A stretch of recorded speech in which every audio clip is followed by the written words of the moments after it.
Balik lagi bersama si Box TV guys, kita bahas film laga klasik sains fiksi ya. Kisah ini dimulai dari seorang biksu muda yang sampai berumur 25 tahun belum juga mendapatkan nama budanya.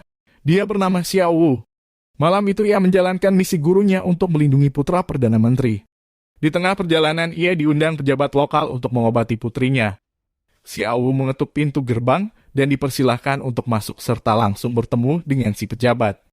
Akhirnya ia dibawa ke sebuah kamar dan ditunjukkan putrinya yang sedang sakit. Putri itu terkena penyakit aneh, dirinya berubah bentuk menjadi 4 orang. Ternyata si putri diganggu siluman mutasi yang bersemayam di dalam karang yang berada atas lemari si putri. Dengan kekuatannya, Xiao Wu memusnahkan siluman itu dan putri pun normal kembali. Di sebuah rumah bordir, Pei Lune putra Perdana Menteri sedang mabuk ditemani beberapa wanita penghibur. Karena mabuknya sudah berat, perempuan itu disuruh keluar kamar oleh pengawal pribadinya. Ternyata si pengawal adalah siluman tokek yang sedang mengincar Sarira yang dibawanya. Beruntunglah Xiao Wu datang tepat waktu dan langsung menghajar siluman itu dan mengusirnya. Xiao Wu membawa Pei ke hutan yang menjadi wilayah kekuasaan 3 Raja Siluman. Wilayah ini dikenal dengan nama Gunung Misteri, yang dikuasai oleh Raja Siluman Kastelan Cahaya Emas sebagai ketua. Siluman angin dingin yang bisa berbentuk apa aja serta siluman tengkorak merah muda yang punya nama asli Ban Miaosuan.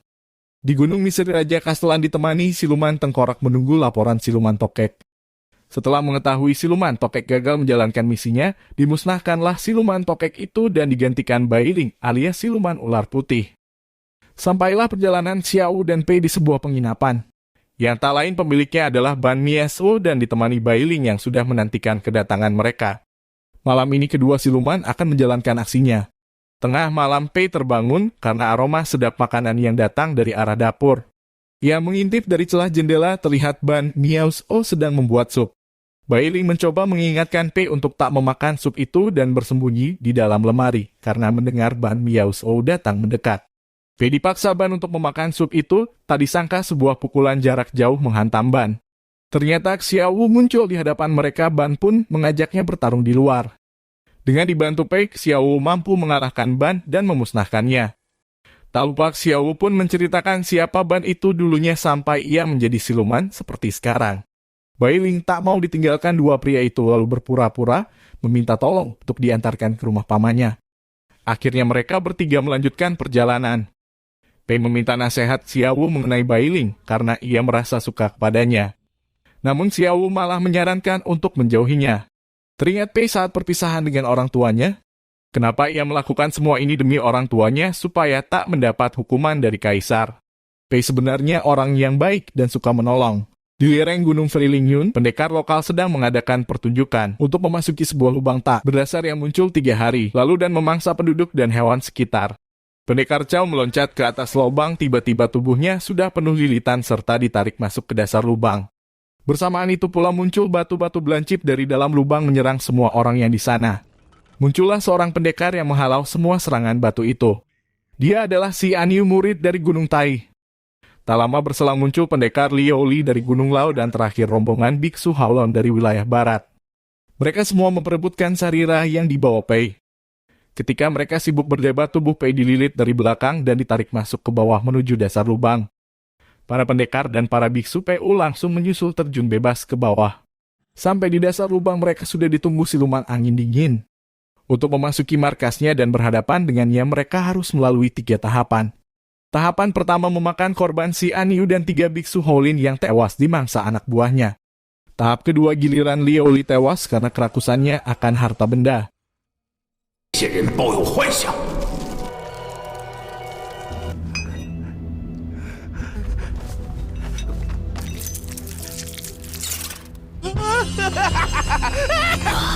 妖魔鬼怪，徒弟，我亮官也算英雄，杨景、杨生。醒醒，龙德，我好喜欢。你别离我这么近好吗，大叔？我只是，对，你千万别喝。这丫头跑，敢你不敢，真是狗肉。 Di tahap ketiga tersisa Xiao Wu dan ketua biksu barat serta Bailing yang menyusul di belakang mereka. Di tahap ini mereka harus meminum anggur beracun. Xiao Hu dan biksu barat setelah meminum amburnya pura-pura mengalami keracunan. Akhirnya mereka dibawa ke hadapan siluman angin dingin berkumpul dengan Pei. Siluman angin dingin saat itu berwujud cermin kuno dan akhirnya mampu menelan ketua biksu barat masuk ke dalam cermin itu. Dari arah belakang Raja Kastelan tiba-tiba muncul dan menembus cermin kuno itu yang mengakibatkan siluman angin dingin sekarat. Xiao Wu langsung menyerang Raja Kastelan. Namun sepertinya si raja terlalu tangguh dan melayangkan pukulan mematikan sehingga Xiao Wu terjengkang dan mengalami luka parah.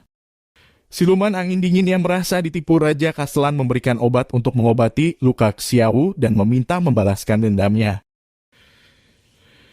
Wan Yingyin pun menceritakan asal-usul Raja Kastelan dan memberitahukan kelemahannya.